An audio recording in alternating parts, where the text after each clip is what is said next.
response there. Welcome to the July 30th Blue Tuesday. Please mute yourself so that we can hear our speakers. We respectfully acknowledge that statewide we are on the ancestral homelands of the indigenous nations that have inhabited these lands since time immemorial, including the Akchin, Akamela Odom, Apache, Colorado River, Fort Mojave, Gila River, Havasupai, Hopi, Wallapai, Navajo, Paiute, Pima, Pipash, Wechan, Yaqui, and Hello, Yavapai sweetie. I peoples. can't get in. Their traditional care and honoring of these lands allow us to be here today. You have it on. Today we have incredible speakers. Jessica Calarco, who's already joined us, is going to be presenting her book, How Women Became But you're America's unmuted. Social Safety Net. And Barbara Atwood is going to be talking about Arizona's abortion laws. And we will have all three candidates for the state House and state Senate, Christine Marsh, Kelli Butler, and Karen Gresham. In August, our speakers are Greg Stanton, our congressman from CD4, Penny Sheeran, who's going to speak about the League of Women Voters, and Jen Martian, who is the executive director of the Arizona Associations of Counties, and she's going to be talking about poll working. In September, we have Mary Beth O'Connor. Her book, Junkie to Judge, tells the journey of her being a meth junkie and today serving as a judge. CJ Pasco is going to talk about nice is not enough, bullying, particularly in high school. In October, we have Chris Mays, our Arizona State Attorney General, and Francesca Piccioli Martin, who is the founder of Keep Arizona Blue Student Coalition. So, armchair activism. We have a bit of bad luck and bad news today. Our Arizona Republicans have created a 1 billion, that's with a B, account for vouchers. By doing that, they have reduced or decimated the money for roads, safety, education, higher education, and water. There are 13 measures on a 3-page ballot. Jerome, I'm going to ask you to mute yourself so we don't hear your conversation. There.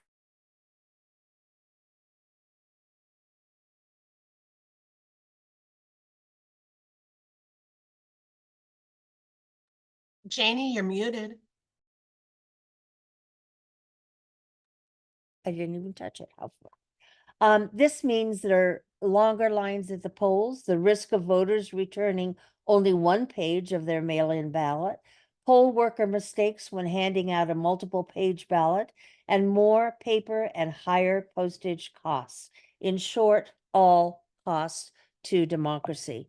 So be sure that you contact online cebv.us. That's Civic Engagement Beyond Voting. When you are in contact with this, they will give you all the background information on all 13 measures so that you can vote with confidence for the ones that are in your best interest. If you're not sure, or for some reason you can't get through to CEBV, please contact either your legislative district, your congressional district, the Maricopa County Democratic Party, or the Arizona Democratic Party. There are lots of resources for you there. And you don't have to memorize URLs or phone numbers. Just Google Maricopa County Democratic Party, or Arizona Democratic Party.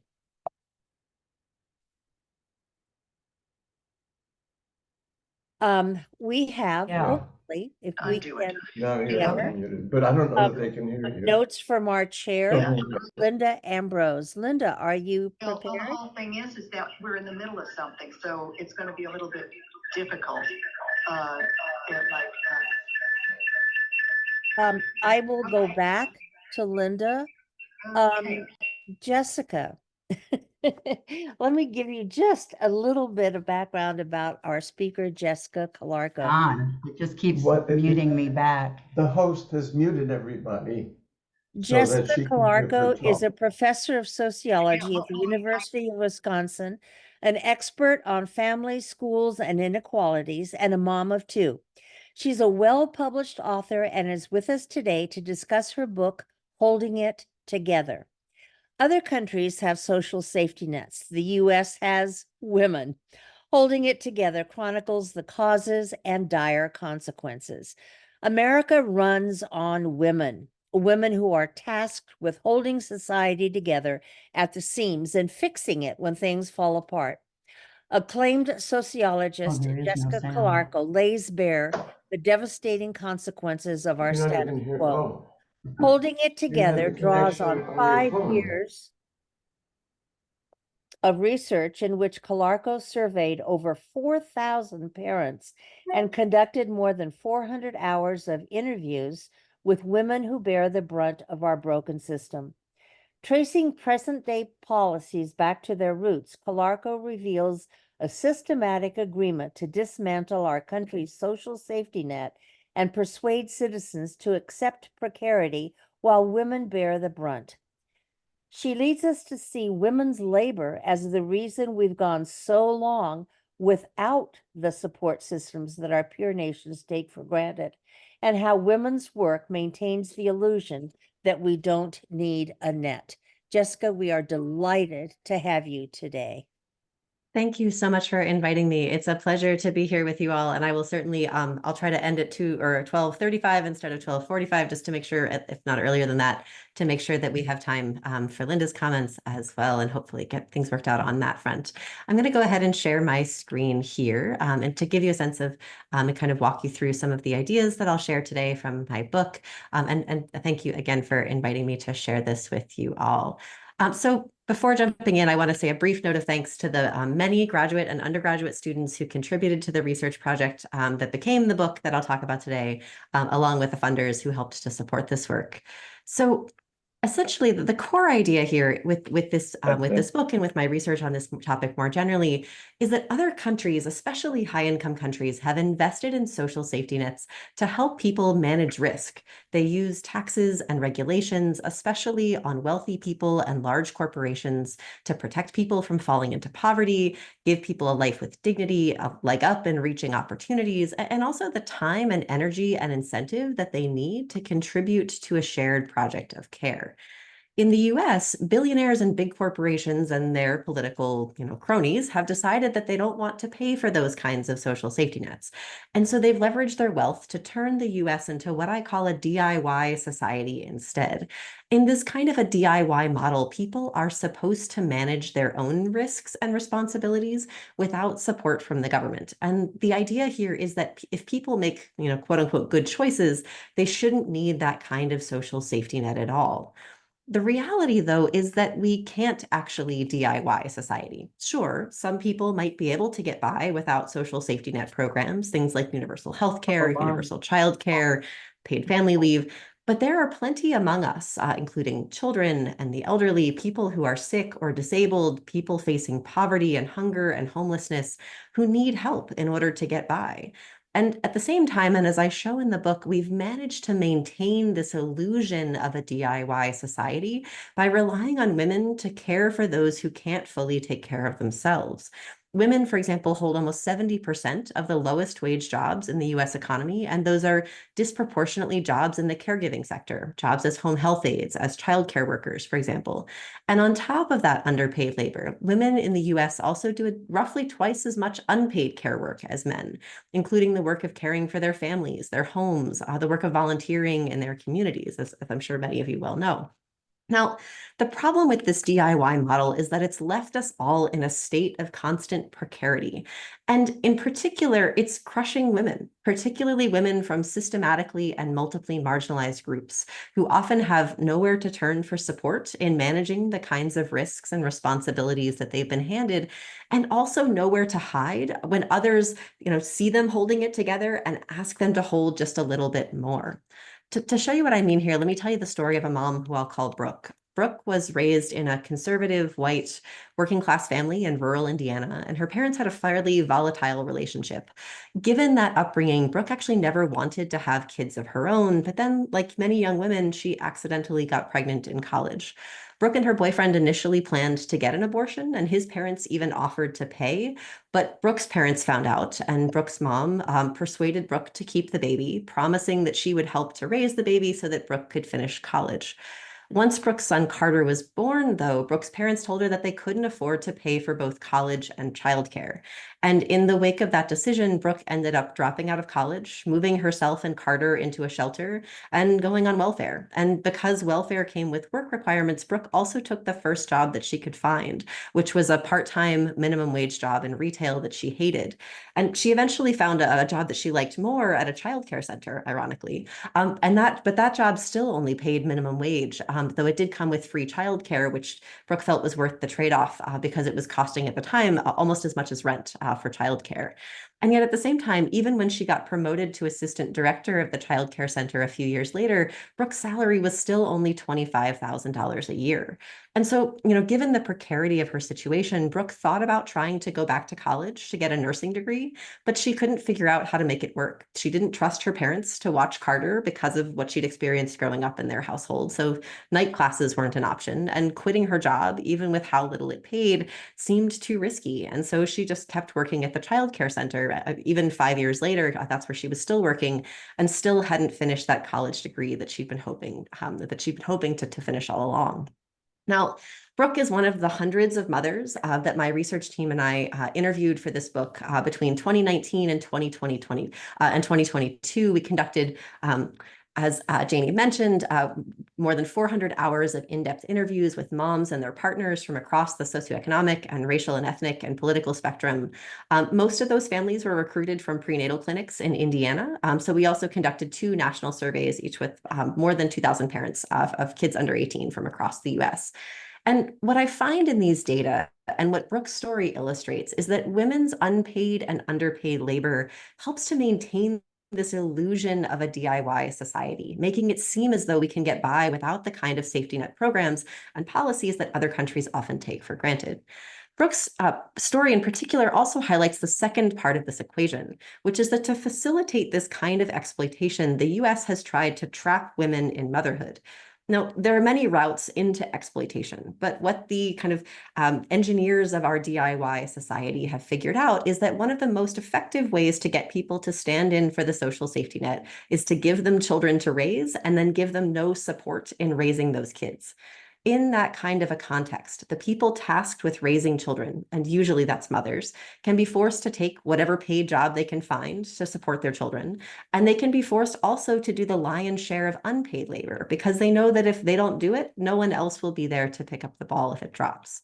So this system of exploitation is particularly damaging for women from low-income families and middle-income families, and disproportionately for Black and Latina and Indigenous women and women from other racially marginalized groups, as well as immigrant women in the US too. In the absence of a decent social safety net, these women can be easily forced into having children, raising children, or having more children than they planned. And once they're caught in this kind of motherhood trap, they can be easily forced into filling gaps in our economy and in our social safety net. So consider, for example, a mom that I'll call Patricia. Before the pandemic, Patricia, who's Black, was still married to her husband, Rodney, and they had 3 kids, a toddler and 2 in elementary school. At that point, Patricia was working full-time as a customer service agent for an insurance company, and her husband, Rodney, was working full-time as a construction laborer, and together they were earning a little less than $30,000 a year. Patricia, who unlike Rodney has some college education, might have been able to find a higher paying job, but she'd taken this job as a customer service agent despite finding this job repetitive and demoralizing because it was the best remote work job that she could find, which meant she didn't have to pay for after school care or make alternate arrangements for her kids if, they got sick or had a snow day. When the pandemic hit, though, Patricia's role as the default parent meant that she and Rodney never even talked about who would care for the kids when the lockdowns hit. That responsibility just fell to Patricia, and Rodney kept leaving the house every day to go to work. Now, this kind of arrangement took a huge toll on Patricia. She talked about how the kids were constantly interrupting during her work time, leaving her feeling frustrated and overwhelmed. And she talked about the guilt she felt for not being able to give her kids more attention during this difficult time. She said, when it's time to clock out, I need to not clock out mentally as a mother too. Now, given that guilt, Patricia decided in the fall of 2020 to cut back to just 4 days a week of paid work. She figured that would give her more energy to focus on the kids, and she hoped it would give herself more time to rest because she had recently and unexpectedly become pregnant with twins.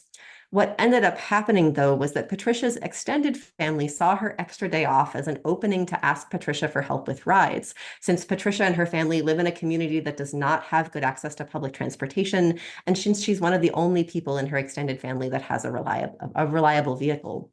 So Patricia ended up saying yes, even when, as she explained, she said, quote, your whole day you had to yourself ends up dedicated to running errands for someone else.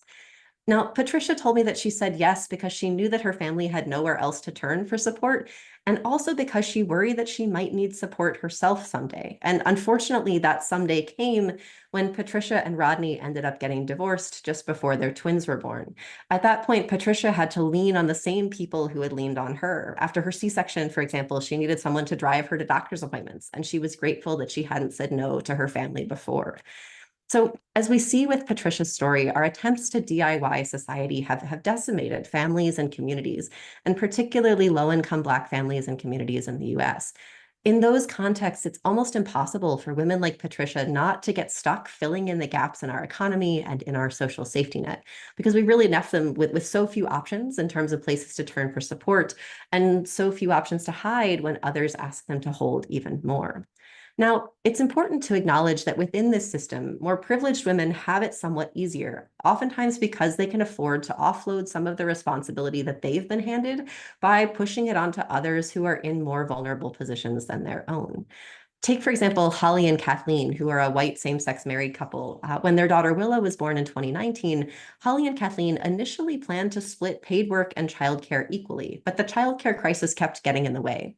Without family nearby to help and with huge wait lists for care, the best option they could find was a part-time spot that wouldn't be available until Willow was almost 9 months old. To make it work in the meantime, Holly and Kathleen decided that Holly would work for pay part-time while Kathleen worked full-time, since Holly could, at least in theory, do her data analyst job remotely while caring for Willa, and since Kathleen's job in law enforcement paid more. This arrangement, though, got increasingly difficult as Willa got older, and Holly couldn't wait for Willa to start childcare. But then, almost as soon as a spot opened up at their center, COVID-19 closed the center and they ended up right back where they started before.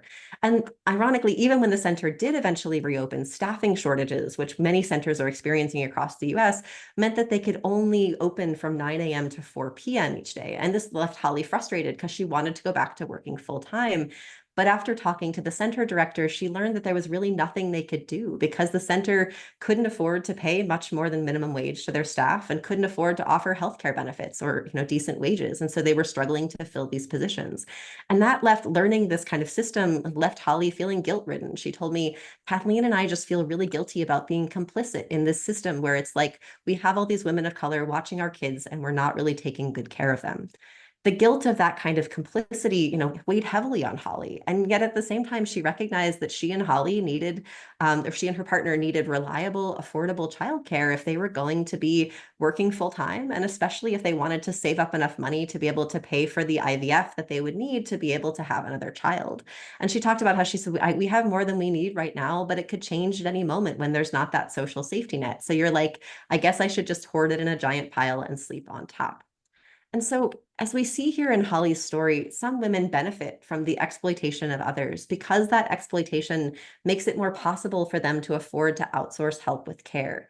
And yet, in that system, even relatively privileged women are still drowning because our DIY model has left all but the wealthiest families with more responsibility than they can manage. And because what's left over after outsourcing usually falls to women, even when men could do more to fill in the gaps. So take, for example, the case of Virginia, who's a white professor at a research university. She makes about $75,000 a year, and her husband, Charles, is a middle school math teacher who only makes about $45,000 a year. Now, despite being the primary breadwinner, and actually like most women in this situation, Virginia is still the default parent for their two young kids, in part because she's able to do more of her work remotely. And she's also the default caregiver for her aging parents, even though her brother could step in to do more for help himself. All that responsibility makes it difficult for Virginia to feel as though she can concentrate well enough to make progress on her research or keep up with her classes. She told me, I do actually have a brain and I love thinking, and I'd love to be able to do that again sometime. At the same time, Virginia also balked at the suggestion, that she'd seen in emails from her employer saying that she'd be more productive if she just invested in a little bit of self-care. She said self-care is just a way that institutions have offloaded the responsibility of enacting humane work. And she also insisted that what she really needed was institutional support. She said, I need the child tax credit to come back. I need a financial cushion. I need time and reliable care for my children. I need consistency. I need institutions to step up and do what they are supposed to do to be humane. But they're not humane. Institutions don't take care of you. Institutions take care of themselves. Now, Virginia's lament here makes clear that we already know what the problem is, and we actually already know the solution. The solution is to build the kind of social safety net that would actually protect us all. And what would that net look like in practice? Broadly speaking, it would allow people to live lives with dignity. It would give people a leg up in reaching economic opportunities, and it would ensure that all of us have the time and the resources to contribute equitably and sustainably to a shared project of care. And in practice, that means things like stronger wage policies, affordable housing, free childcare, free college, things like 4-day work weeks or 35-hour work weeks or paid leave, paid 6 weeks of paid vacation time in the summers to give us all a chance to recharge. These kinds of policies, we know from the other countries that have them in place, have the opportunity to not only improve the situation for families, but also improve the productivity of workers and leave us all in a less precarious position as well. So we know that we need these policies, but we haven't passed them. We got close with Build Back Better, but we've failed time and again to enact the kind of safety net policies that would leave us all better off. And so the question is, why? Why haven't we succeeded? And what the research tells us on that front is that, essentially billionaires and big corporations and the politicians who are supported by them, or what I talk about in the book as the engineers and profiteers of our DIY society, they essentially have us right where they want us. And at the same time, they keep us there by promoting a series of myths that I talk about in the book that help to discourage Americans from demanding the kind of net that we need. Those myths, as I go into in more detail, I won't say too much here unless you have specific questions about them. They include things like the myth of meritocracy, the myth of Mars and Venus, and the myth of the supermom. And these myths help to delude us into believing that we can get by without a social safety net. And they also divide us by gender and race and class and religion and politics in ways that prevent us from coming together to demand the kind of social safety net that would better support us all. And they do this by encouraging us to think about, to focus on how we can be just a little bit better off than the person next to us, as opposed to how stronger social safety net policies and fighting for them collectively would benefit the vast majority of us instead. Now, to that end, the real question then becomes, how do we get people to reject these myths? How do we get people to notice when they're falling into, belief that like if people just work hard enough, they'll be able to be successful without a social safety net, or people can just make good choices and have their lives turn out okay, or things like, women are just happier at home. And we've certainly seen many cases of these kinds of ideologies being promoted in the media, being promoted by politicians. So how do we get people to push back against these mythical ideologies? And this is where I argue in the book for what I talk about as a union of care. And drawing inspiration from feminist thinkers like Bell Hooks and Sylvia Federici, I argue that we can build broad coalitions and broad support for stronger safety net policies, in part by recognizing how care links our fates. And the idea here is that we're all part of care networks. We are all caregivers and care receivers in some way, shape, or form at different parts of our lives. And so at the same time, what that means, we are also connected to each other through networks of care. And so when those care networks break down, like when your when your coworker has to stay home to care for a sick child, for example, then you have to pick up more of the slack at work. Or if your daughter is struggling to find affordable childcare, you may be led to drop out of the workforce sooner, to retire sooner, to step in to be her childcare provider, to fill in those gaps instead. And so essentially what this means is that because we exist in these networks of care, the policies that shape the landscape of care in this country affect all of us, even, if it's in a more or less direct way. And what that means then is that by emphasizing our shared role in these communities of care, in these networks of care, we have a potential to encourage people to think about how supporting the kinds of policies that support care work could better support us all in the end. Or put differently, the idea here is that by recognizing how care connects us, we can start to reject the myths that divide us and that keep us from fighting together for a system where we can more equitably and sustainably hold it together, hold it collectively, rather than pretending that each of us can hold it together on our own. So I will stop there in the interest of time and leaving plenty of time for discussion and for other presentations. But thank you so much for inviting me to share this work with you. I'll post a link to the book in the chat in case anyone would like to learn more. But yes, thank you again for your time and for giving me the space to share this work. Oh, Jessica, thank you so much. As a retiree, I have to add too that all this comes doubly against women in retirement because they have not earned the Social Security or the level that men have.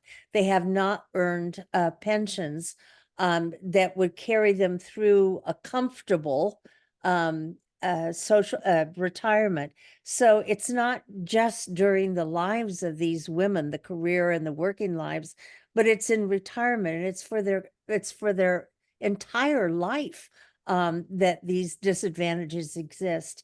And I want to say with all enthusiasm, this is a must-have book. Let me get back on here so you can see there, holding it together, How Women Became America's Safety Net. You must get this book. We know that the first step in change is awareness, and that leads to change. Well, I'm sorry, Jessica, I'm going to quote you. You said, we know the problems and we know the solutions. No, you do, thank goodness, and you've put them in this book. But the majority of us don't really understand the depth of this problem and how cold-bloodedly it costs each of us because of the inequity for women. We pay for that through our taxes, through charities, through whatever. So it's not an issue that we can ignore morally or ethically. And it's not an issue that we can ignore in terms of money.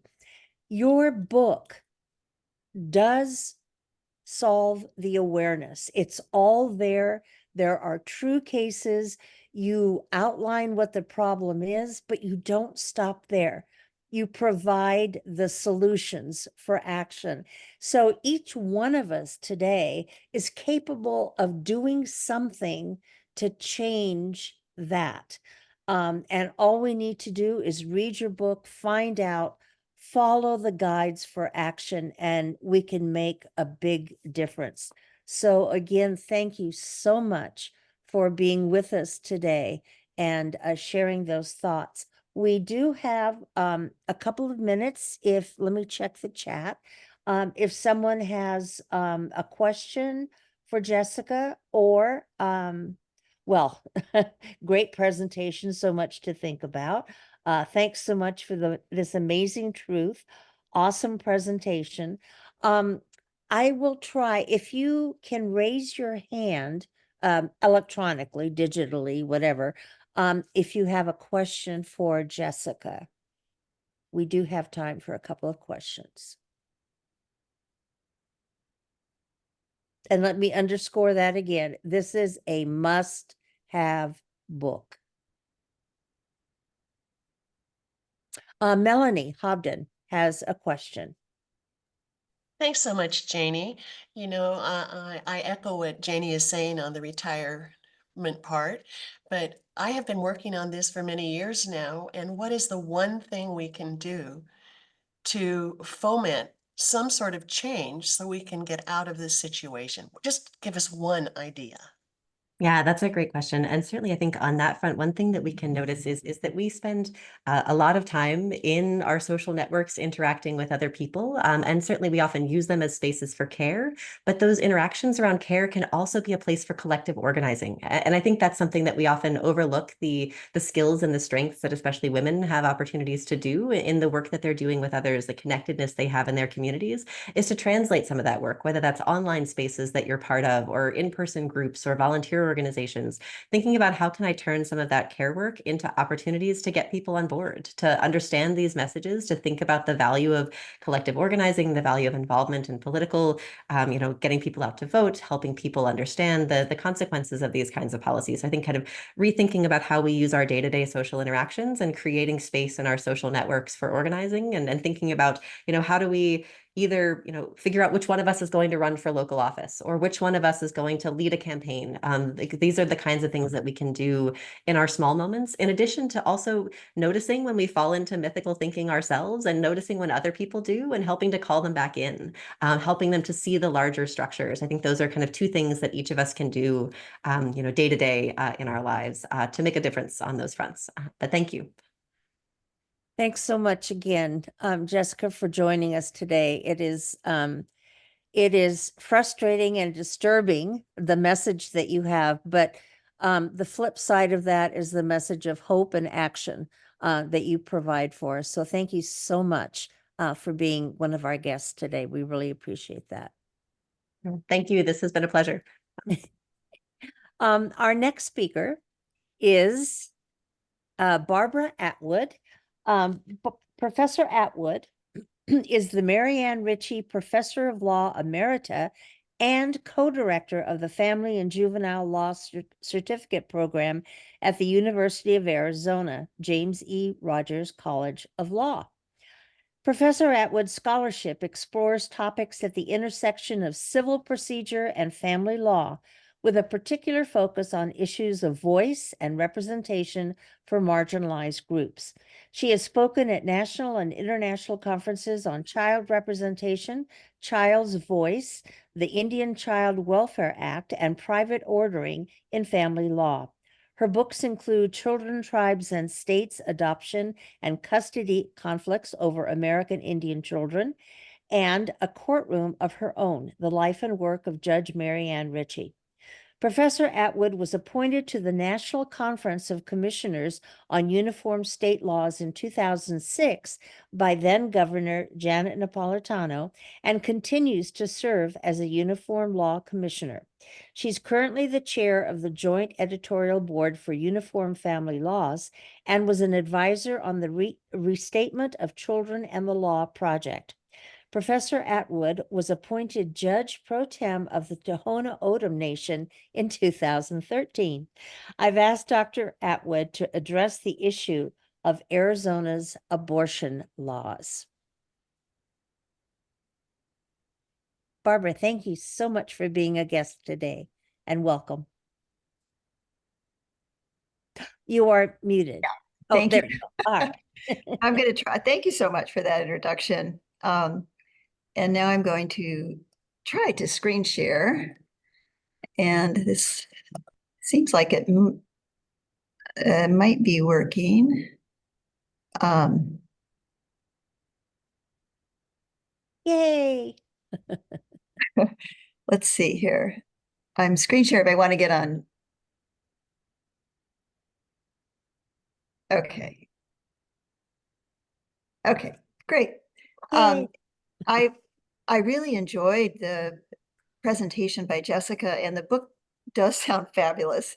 It's something that a lot of people in law are talking about. And I just wanted to say that when you think about what can be a catalyst for change, because the US is in such a strange position to be a developed Western democracy and have no paid family leave and such paucity of policies supporting childcare.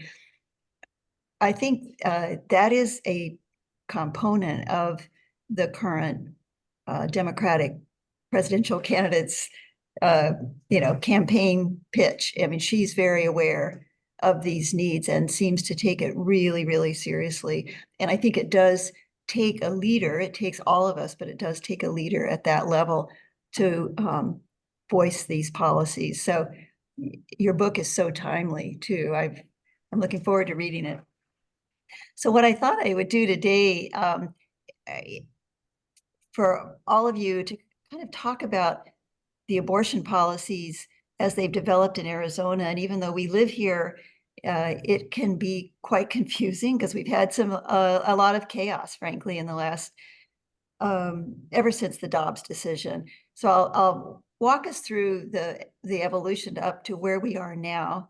I'll say a few things about the 2 abortion cases that were in the US Supreme Court this term, and then kind of leave it open for discussion.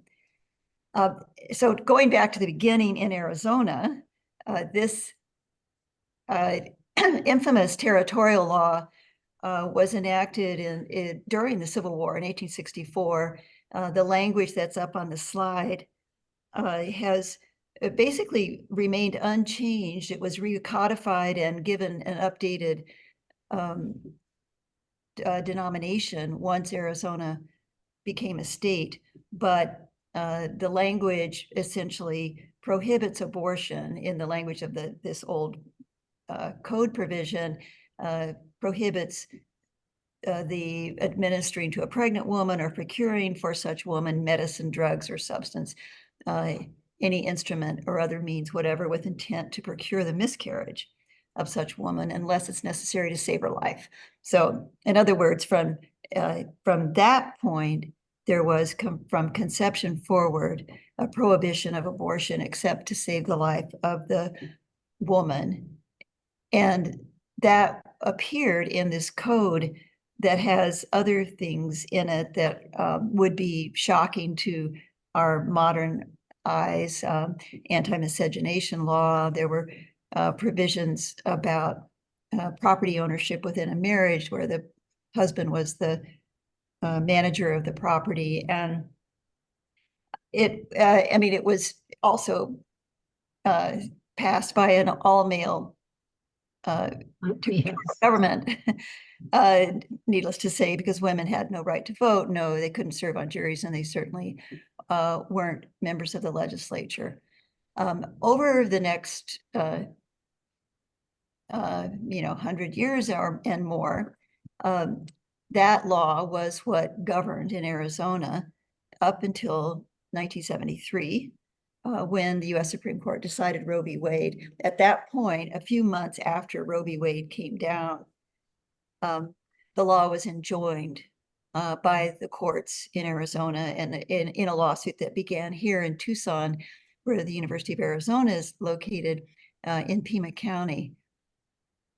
That for the next 50 years after 1973, up until 2022, the Arizona legislature enacted numerous regulations surrounding the process of abortion, including clinic regulations and a whole lot of requirements that come under the general banner of ensuring informed consent, requirements regarding the what doctors have to tell women prior to the abortion, requiring 2 visits, 2 in-person visits, things that in a sense were as restrictive as the legislature could be without running afoul of Roe v. Wade and other precedents within the US Supreme Court. So it was clear during those 50 years that the Arizona legislature wanted to restrict abortion as much as possible, but they were constrained because of what the constitutional requirements were as announced by the folks at the top, the US Supreme Court. And there was a lot of litigation actually over when the Arizona legislature would go too far and would have to step back because of lawsuits brought by Planned Parenthood and other groups. As many of you know, in March of 2022, the legislature enacted what's known as the 15-week law. And it was very similar to, and in fact was drafted to basically model, to copy the law that was enacted in Mississippi that went up the court system to the US Supreme Court and gave rise to the Dobbs decision. Mississippi also had a 15-week law. Theirs was slightly different from Arizona's version. Theirs does include did include a rape or incest exception. But Arizona's legislature was watching the fate of that law. And there is no argument that a 15-week law violated the framework that was established in Roe v. Wade. There was no question about that.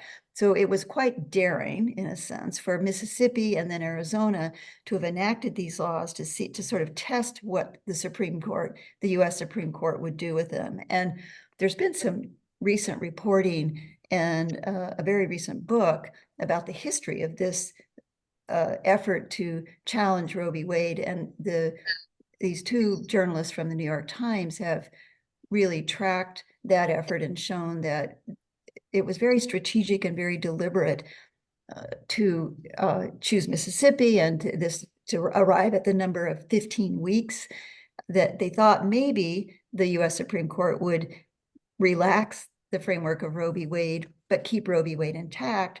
But others thought, no, we're going to go all out and just attack Roe v. Wade from the get-go. We're going to argue that it was unconstitutional, that it was bad law, rather, back in 1973, and is still bad law now. So as Dobbs, once the Supreme Court granted cert in Dobbs, and once it made clear that it was going to consider an outright overruling of Roe v. Wade, all eyes were on what the US Supreme Court would do, of course. The 15-week law that Arizona enacted provides that a physician can't perform an abortion if the probable gestational age of the, quote, unborn human being is greater than 15 weeks, absent a medical emergency. Now, just that language, unborn human being, that's used in the law is now the subject of litigation. Some of you have probably followed this regarding the informational pamphlet that will accompany the proposed constitutional amendment that will be on the ballot in November, because the legislative council that came up with the description of this law is composed of a majority of people who are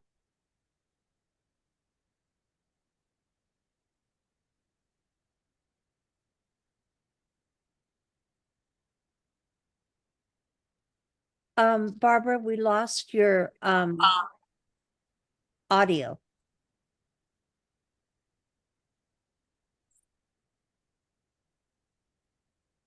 In fact, I think we lost Barbara. I don't see her on now. Let me give her a couple of minutes to maybe get back on. Sorry about that. We seem to be having a lot of technical issues today with different people.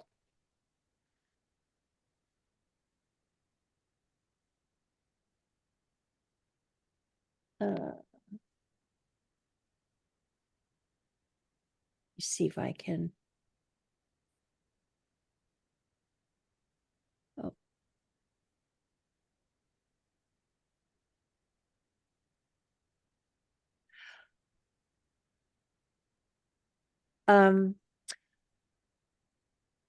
We'll give her, I hope Barbara can come back on. She certainly does have a lot of information that we need. What I'm going to do so that you're not all sitting around twiddling your thumbs, is I will go to our 3 LD4 candidates and get them started, so that we don't have dead air here. My introductions of these 3 candidates will be very short because their message is what's most important. Christine Porter Marsh is running for state senate. Kelli Butler and Karen Gresham are running for state house. Christine Marsh was elected to the state senate in 2020. She taught high school English at Chaparral High School for 27 years in the Cave Creek Unified School District, and in 2021 started her 30th year of teaching. In 2016, Christine was named Arizona's Teacher of the Year. She's running for re-election as LD4's state senator. And Christine, welcome.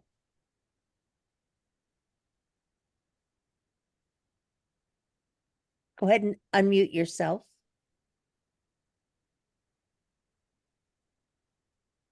Hi, everybody. Sorry for, couldn't find my bottom little line was covered, so I couldn't unmute myself or turn my camera on. Very happy to be here. Thank you very much for having us. Yeah, our races, all 3 of ours, but Kelli Butler and Karen Gresham will be speaking after me. These races are really, really important, and tying or flipping the legislature runs through our legislative district. Even my race as an incumbent, and I've heard numerous people talk about like how, oh, I'm going to be fine. You're going to be fine. You're an incumbent. You're even popular incumbent. And I'm like, no, that mentality is what is going to get us in trouble, and by extension, the entire state, because this is about the state, not about us as individuals. And the reality is that as a state senator, as a Democratic state senator, I represent 22,000 more Republicans than Democrats. With that math, we have 2 of the 3 legislators as Democrats across the finish line, and we are working really hard to get 3 out of the 3 Democrats across the finish line.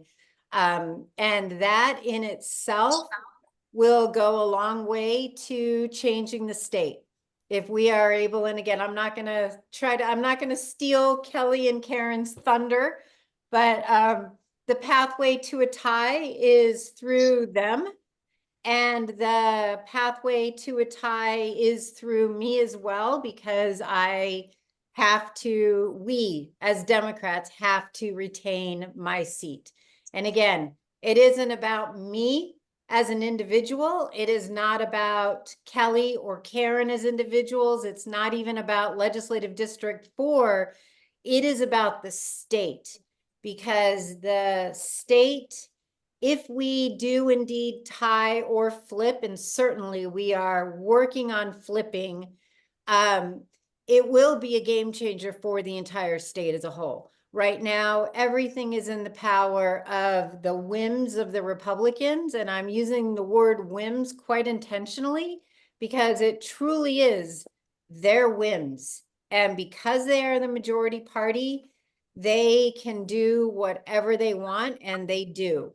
So for example, we can't get anything short-term rental related, meaning Airbnb, which has had a significant effect on large pockets of the state, including in our district, and is exacerbating the homeless crisis and the housing market. I mean, there's all kinds of nuances to it.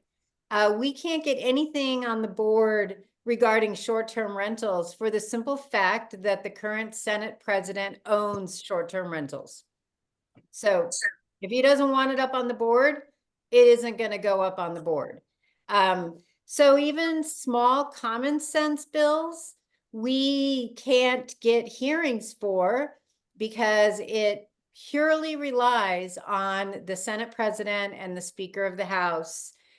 So I have tried, for example, 2 years in a row to just get basic fingerprinting requirements in place for our voucher program for private schools that are accepting public dollars. It seems to me a matter of safety and just plain old common sense that adults on those campuses that are accepting public dollars should be fingerprinted. Any adult that's going to have direct contact with a minor child should be fingerprinted. Bills like that don't see the light of day, despite the fact that they are small and very just common sense. Same thing with an incredibly small bill that I've now run 3 cycles in a row, 3 sessions in a row. It's literally half a page long. And some bills can be dozens. I mean, it is not unusual to see a bill that might be 48 pages long, for example. And all my little bill would do is legalize all drug testing equipment by taking it out from under the umbrella of drug paraphernalia. And a simple bill like that would literally save lives, but it has not seen the light of day because everything is at the whims of the Republican majority. And those are just small bills. I'm not even talking the bigger, important bills that we have lined up that would help the state's constituents in very real ways. Don't see the light of day, won't see the light of day unless we tie or flip. Even a tie will be an absolute game changer because it will require leadership sharing. So in the early 2000s, for example, the Senate was tied for, I think, 2 years, and they did various things.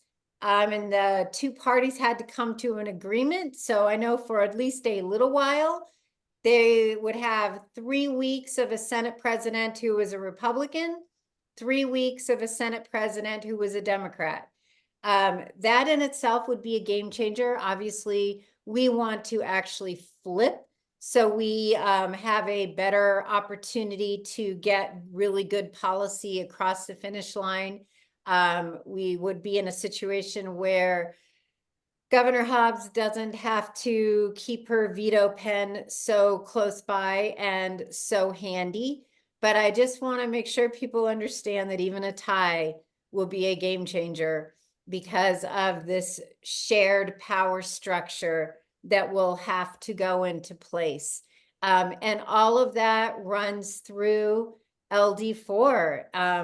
And the math is real. I mean, I just came in from knocking on doors. All 3 of us are knocking on a ton of doors because in a district like this where there's 22,000 more Republicans than Democrats, the ground game is often and usually is the difference.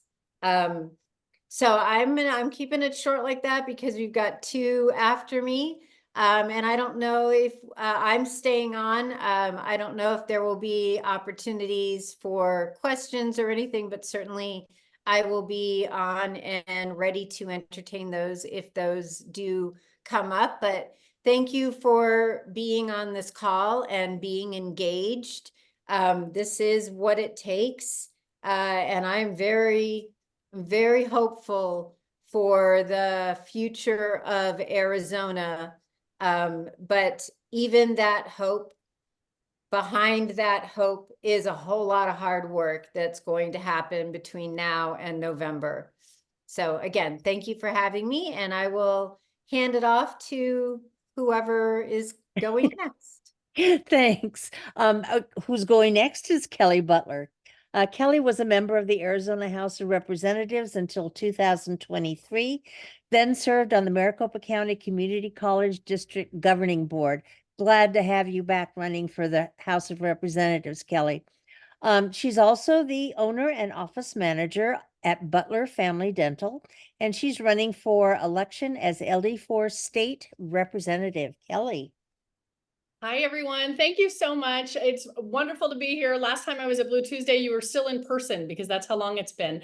So many of you already know me. I was in the legislature for 6 years, representing this part of our district. And I thought I had retired. Redistricting happened. And I was like, oh, I'm done. I'm going to be on the Maricopa Community College Governing Board, which, by the way, is a wonderful, wonderful board. It's been a wonderful experience, and I'm staying on that board.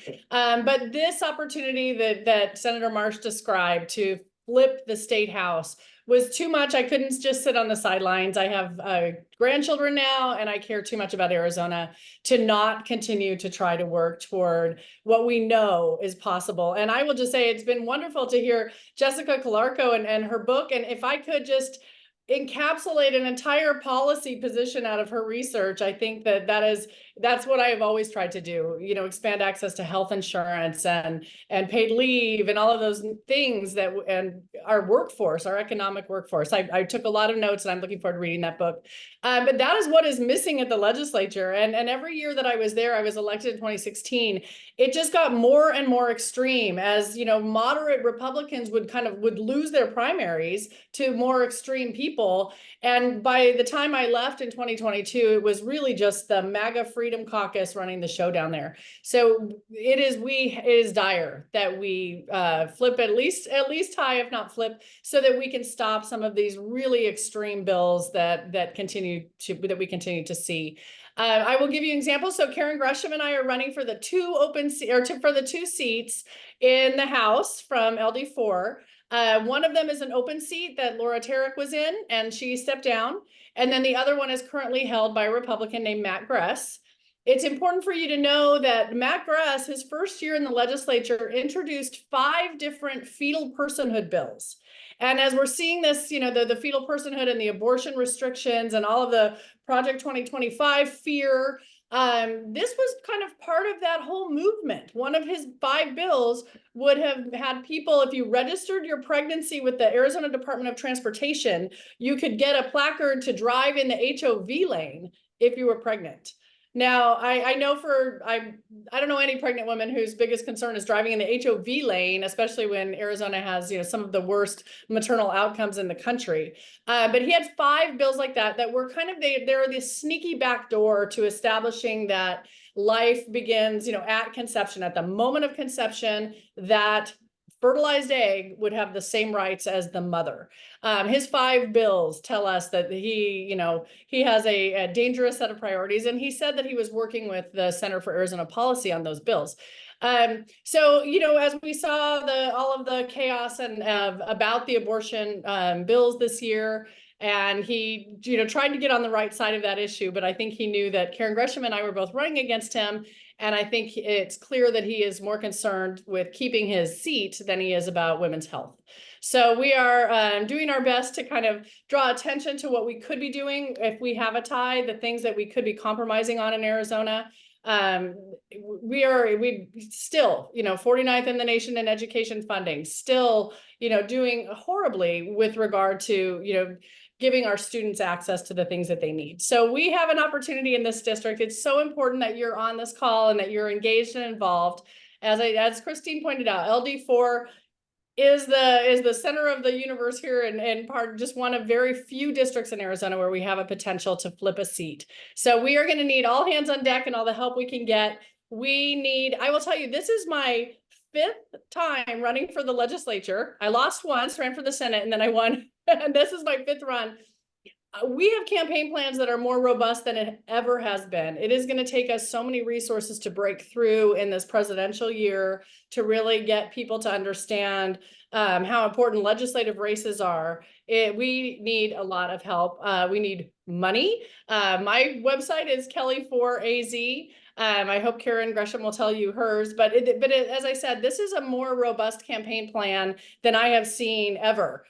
So we have a lot at stake. If you can have a house party, we are doing house parties a lot this fall, especially, and just getting people in your living room so that we can talk about, what's happening and answer their questions directly. And then we have an office at 32nd Street in Shea, where we have lots of fun activities. Right now, lots of postcards and calls. We walk every Saturday and Sunday and during the week too. Yard signs, don't forget yard signs. We feel like those little signs in yards really make a difference too. So I want to make sure to turn this over to Karen Gresham, my wonderful running mate, so that she'll have a chance to introduce herself. And I just appreciate the opportunity to be here. So thank you so much. Thanks, Kelly. And Karen's already put her website in the chat. Christine, I'm going to ask you to put yours in, please. And Kelly, of course, put yours in. So we'll have all three of those there. Thank you. So our next speaker is Karen Gresham. Karen is an at-large member of the Madison Elementary School District. She's running for election to the Arizona House of Representatives to represent LD4. She's also running for re-election for her at-large seat of the Madison Elementary School District. So glad you're doing that. Karen. Thank you so much, Janie. Hi, everyone at Blue Tuesday. Thank you, Janie and Linda, for keeping this going for so long. I also used to come in person, and I started when I was bringing in my Save Our Schools petitions. The first time we voted down the voucher program, so the expansion, and then, of course, they ended all that. But so glad to be here, and the presentations were wonderful. I hope we can get her back. Yeah, a lot of women's issues on the ballot this year. And I'm so proud to be part of this all-women slate, which is amazing. As Janie said, I am on the Madison School Board. I'm the current president this year. I ran back in 2020 during COVID. That was fun. But we had someone on our board that, a lot of people did not like. He got on without an election and when people weren't paying attention. But his name was Matt Gress. So I ran against a slate of 3 incumbents and I won. And so I won his seat on the Madison School Board. And so now I'm going to run against him again. Sorry, Matt. So we are going to win all 3 of our seats here in LD4. And as my running mate said, so important this year, which is also why I couldn't say no. I was already filed for school board again, which I love doing. We also have a wonderful board and community. So I will be doing that. We actually didn't have anyone else running. We had 3 seats and 3 people. So I will not have an election for that this time. So, which is great because I can focus on this election, and we do need everyone's help. This is such an important race. So yeah, come to our office, come volunteer, all that. My main issues, of course, public education funding. This voucher expansion has destroyed our state budget, which affects more than just education, but education funding, of course, keeping abortion legal and keeping our reproductive freedoms is huge. And we will have a chance to vote on that in November. I'm confident that we will keep that on the ballot. Another one of mine, it's important to me, is gun safety and some common sense measures, of which Arizona has none right now. We've had some instances. My school, Madison District, only goes through 8th grade, but we've even had some issues with guns in our schools, even as young as 1st grade. So those are some really important things that we need to get done here in our state. I will even go further than Christine, because it is about the whole state. I will go a little further because the other states, I don't know, I don't want to say our whole country, but a lot of other states are watching us. Our neighboring states, what happens here affects our neighboring states, California, Nevada, New Mexico. So I'm even going to go as far as it's really for the country, not just Arizona, because it is such an important election. And like I mentioned, our huge deficit right now, Our opponent was the state budget director under Governor Ducey, who passed while he was there. Of course, Ducey signed a flat tax and the voucher expansion, which of course has put us in this problem with our deficit. So I am a former CPA before having kids. And so a lot of these issues, I know Democrats aren't usually known. Republicans somehow got all the notoriety for being fiscally responsible. And so we need to also get the word out that that's not what's happening. Like, we had surplus for a few years, and now this is where we're at. So, and that was all under Republican control. So being a CPA, really, yeah, Republicans are not the only party. We have actually Democrats have a better record of fiscal responsibility. So the only other thing I wanted to mention is because of the presentation, which so many things ran true with that one. That was such a good, the first one with the book. But we have a problem in Madison because we cannot hire enough before and after school workers. We have a program because obviously parents work more than just school hours, and we have a shortage of workers. And because of our states, not funding our schools, we have a major shortage for those, and we have a waiting list. So we do the best we can because there's required ratios that we have to follow and things. So that's another just thing that I wanted to mention that I heard. And I will leave it at that, and maybe we can have some questions or something. Thank you so much. Don't have time for questions, unfortunately, but all three websites are in the chat room. Karen's, Kelly's, and Christine's. And also, I've rewritten the website where you can order Jessica Calarco's must-have book. We've already had 3 people notify me in this Blue Tuesday that they've ordered it and can't wait to read it. It is absolutely anybody who wants to change the plight of women in our country. It is a must-read book. It goes beyond awareness to the action that you can take. I hoping that Linda Ambrose now has some voice. Can you hear me? We can, but you're echoing. Okay, can you? I'm going to get off the phone. I was on the phone so I could hear everyone. That's better. I am off mute. Can you hear me now? Yes. Yes, go ahead, Linda.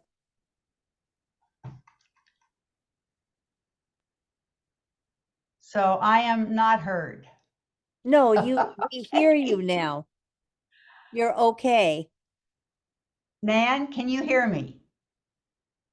You can hear me. Yes. Okay. So go ahead. Well, I'm going to go ahead and talk then because I don't have sound from you all, but in my short talk here, I will finish that off, and then maybe we'll have Barbara come back. Who knows? But it's wonderful to have all of you here, and the speakers were unbelievable. Thank you so much for what you had to offer and give us. I'm convinced this is going to be the year of the women. So this was really timely.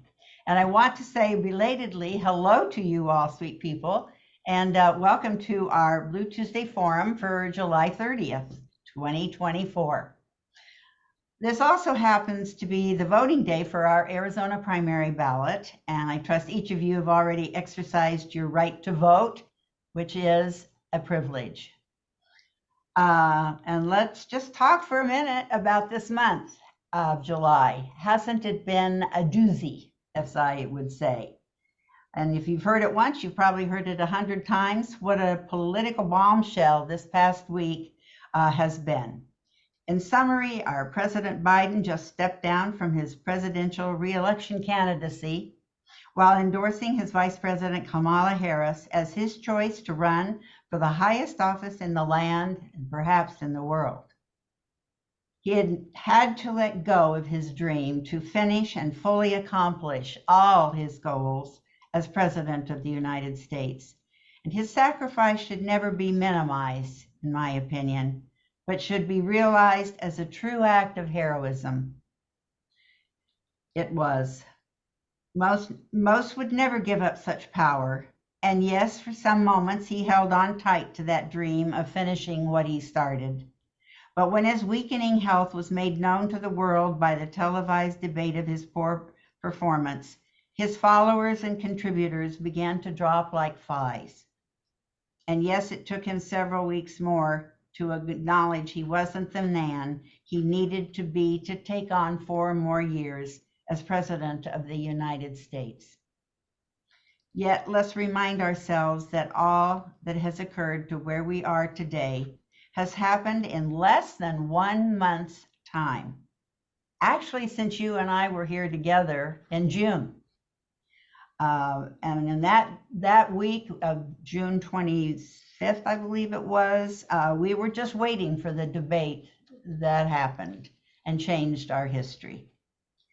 I spoke to you then of ageism and our need to support him with all the energy we could muster, because it was obvious he was losing some of that energy. So from my point of view, I see President Joe Biden as a hero. And I thank him for not only his actions, but also for his wisdom, even in the timing of his withdrawal from the race, occurring after the Republican convention and Trump's announcement of his pick for his VP, J.D. Vance, giving them enough time to show themselves and their true identities of being outlandishly tiny of minds and also bombastically evil in spirit, proving all the while they are both way below mainstream America. Biden also picked his announcement to land 1 week before the Olympics began, which would have probably diverted people's attention and energy. Although it's too early to write up the legacy of President Joe Biden, and he still has 6 more months to lead America in the right direction. Excuse me while I get rid of that cloud. It's worthwhile to briefly look back to what our president has already accomplished in his 3.5 years in office. When all is said and done, after his 4 years tenure as president, it will take books to list all his accomplishments. But to try to summarize and define his achievements, I listened to Fareed Zahara on CNN this past weekend and thought some of it worth sharing and important to bring us to the moment we find ourselves in now. The signature aspect of the presidency that he had has been the big break he made from a half-century's economic policy by the federal government to refrain from any investment in infrastructure. Build Back Better was Biden's bold move to get all political sides in unison to make transformative investments in our short and long-term infrastructure plan, to move our country forward with new or repaired roads, highways, and bridges, while also building renewable energy sites across our nation to aid in lessening our dependence on fossil fuels, while decreasing those contributors to our destructive climate changes by lessening pollution on the grand scale, slowly but surely. This plan also aided families with children, giving tax credits for those children and aiding in daycare assistance, which Jessica has alluded to for sure. That part of the plan lifted 3.4 million children out of poverty, while also increasing their health care, which was on the way to lessen our tragic highest child mortality rate of any world powers. I said was on the way, because when this part of the plan expired, the Republican Congress refused to renew its existence. But that's another story for another time. Nevertheless, cutting to the chase under President Biden, We have seen the largest upgrade in our transportation systems not seen since the 1950s, where 56,000 projects have been launched with more to come. Furthermore, 15 million jobs have been created under Joe Biden, and we have seen unemployment at under 4% for 2 years. This coming after the COVID pandemic effect was in crisis mode. And you all know Biden was also responsible for getting us out of that crisis sooner than any other country in the world. Lastly, I must add that Biden was one of the few modern-day presidents to refrain from giving huge tax cuts for the wealthiest, and instead gave more fair tax cuts across the board, while also infusing tax monies paid to the public, who thus spent more and added to our economy. Larry Summers, a former Secretary of the Treasury and one considered to be a fiscal expert, and short with compliments, recently remarked, and I quote, "Biden's administration has outperformed all economic forecasts since his first day in office," end quote. Yet Biden gets little credit for all that he has done, including his role on the international stage where his foreign policy has reinstated Americans' prominence as a world leader. Can you remember how elated we were from the first day of his presidency, when with his executive orders announced and his future cabinet members beginning to be announced, we were giddy with excitement of how decent and stable he was as a president. Let us never forget his incredible contributions to us and to our country. I believe he did what he came to do, to save the soul of America. Now moving forward, Vice President Kamala Harris has a very big job ahead of her, but are we not amazed and awestruck by what she has accomplished this past week? She has secured all the delegates she needs to have before the August Democratic Convention in Chicago. She has secured near $200 million and climbing for her campaign finances, while she has also engaged near hundreds of thousands new voters signing up to vote in November 2024. Her energy and presence is exactly why Joe Biden chose her as his vice president, knowing what she is capable of accomplishing. Though her task ahead is formidable, picking the right vice president to stand by her side, picking the right theme to run on, she does seem fond of freedom, which is so relevant now that Trump and his allies are proving with their Project 2025 leakage that they are running to actually extinguish our freedoms. Then she has to win her Democratic nomination in the August Democratic Convention, and lastly, communicate to her American majority that she is ready to take the reins when she becomes the first woman and first woman of color to be elected to the office of the President of the United States of America. What a bandwagon we get to jump on. So I can only say, let's go Democrats. I thank you for listening. Janie, on to the last of our amazing program. Thank you. Before we end, I have put in the chat an invitation for all of you.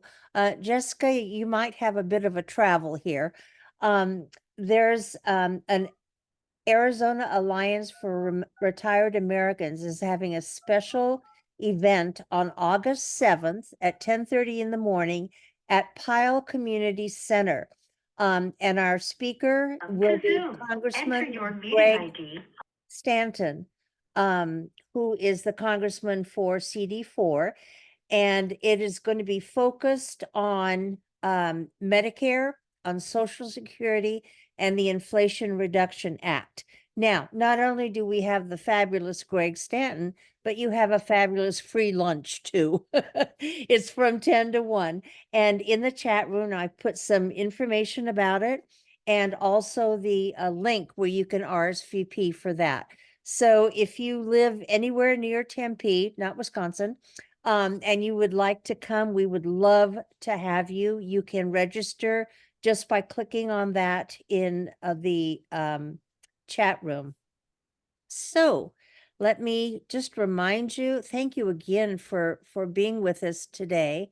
And Jessica, especially, you were fantastic, of course. Let's see if I can get this. I don't know. Says I'm screen sharing, but it's not. Okay, let me see if I can get this. Whoop, that's hers. Please join us in August for our next program. And we hope you will be with us. You do not need to register. You just need to have our website, and that will be coming to you through Nan. And we really encourage you to share so that we have more people understanding what we're doing and the information that you need on candidates and issues. So let me go back here and give you August. So in August, we will have Greg Stanton from CD4. He'll be giving us an update on Congress and hopefully also with the presidential election. Penny Sharon is going to give us the perspective of the League of Women Voters, and Jen Marson, who's the executive director of the Arizona Association of Counties, will be talking about poll working, and she will give us some tips on voting at the polls and also what you can do to become a poll worker. So that's August 27th. And again, we will be posting today's program on our Facebook so that you can see it again and encourage people who were not able to attend the luncheon broadcast to be able to see our fabulous speakers. September 24th, we have Mary Beth O'Connor, who was a meth junkie, is now a judge, and she will be presenting her book, Junkie to Judge. And CJ Pasco, who is specialized in high school bullying, is presenting her book, Nice is Not Enough. In October, we have our wonderful Arizona State Attorney General, Chris Mays, and the founder of Keep Arizona Blue Student Coalition, the dynamic, wonderful Francesca Piccioli Martin. Oops, sorry, wrong one. Well, thank you again. Barbara Atwood just came back. Barbara, we will have you rescheduled so that we can hear your entire presentation. And I'm sorry for the technical difficulties that all of us shared today, but we look forward to having you completely present to us in the future. Jessica, as always, thank you for your amazing must-have book. And if, for those of you who have not checked chat, please go into chat. You can click on the book. I think it's from Penguin, is it not, Jessica? That's the URL that we've put in there. So please make sure you get Jessica's book. Thank you all again. We'll see you in August.